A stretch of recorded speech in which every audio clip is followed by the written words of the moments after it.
Hi friends, ఈ రోజు night భోజనంకి నేను అంటే మధ్యాహ్నం చేసిన చారు ఉంది. ఇప్పుడు రైస్ని పకోడీ వేద్దాం అనుకుంటున్నాను. చూడండి ఒకసారి. నేను గమ్మున ఎందులో ఇగో జీలకర్రనే కరివేపాకు వేస్తాను. ఇది శనగపిండి, ఇగో కొంచెం వరిపిండి కూడా వేసుకుంటున్నాను.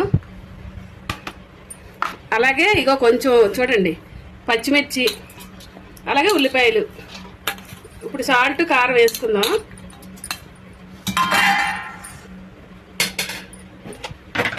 పచ్చిమిర్చి వేసాం కాబట్టి కారం కొద్ది తగ్గించేసుకుందాం. ఒక స్పూన్నర కారం వేసాను. అలాగే సాల్ట్ కూడా రుచికి సరిపడా వేసుకుందాము. ఒక్కసారి కలుపుకుంటున్నాం. ఇవన్నీ మొత్తం మిక్స్ చేసుకుందాం. ఇవన్నీ మిక్సింగ్ చేస్తున్నాను. ఇగో ఇందులో వాటర్ వేసి కలుపుకుందాం. ఈలోగా ఆయిల్ పెట్టేసుకుందాం.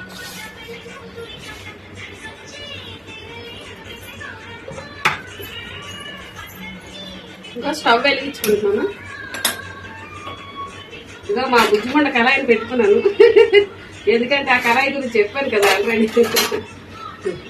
పిండి కలిపిస్తున్నాం. ఆయిల్ కూడా మరిగిపోయింది. ఇక పిండి ఇలా కలుపుకున్నాం. మీకు తెలుసులేండి, కాకపోతే ఏదో నా సరదా వండుకున్నది ఏదో మీకు చూపిద్దామండి.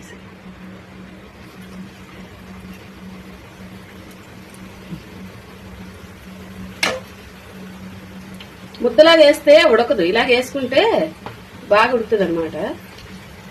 ముద్దలు వేసాం అనుకోండి సరిగా ఉడకదు. ముద్దలు వేస్తామా సరిగా ఉడకదు. ఇలా కొద్దిగా వెళ్ళి మన ఏమంటారు చేగొడియాలు ఇట్లాగా ఇలాగ పొడవుగా వేసుకుంటే కొద్ది బాగా లోపల ఉడుకుతాయి. కొద్ది తినడానికి కూడా బాగుంటుంది అనమాట. ఒకసారి ఇదంతా కూడా కలుపుకుందాం. అంటే తిరగేద్దాం. తిరగేసాక ఏగిపోయి తీసుకుందాము.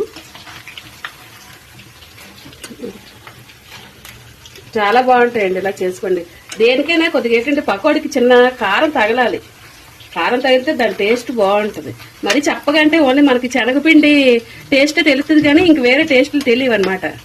అందుకని పకోడీకి ఎప్పుడైనా ఉల్లిపాయలు పచ్చిమిర్చి వేసుకుంటే బాగుంటుంది. మనం పకోడీ వేసుకున్నాం, అది చూపించామా. నెక్స్ట్ ఇక రైస్ వండుకున్నాం. అలాగే కొద్దిగా రసం ఉంది. ఇక కొద్దిగా మళ్ళీ చారు సరిపోత లేదని కొద్దిగా నిమ్మకాయ పులిహోర లాగా అన్నం పోపేసాను. ఇది ఫ్రెండ్స్ ఈ రోజు నైట్ మాకు భోజనం.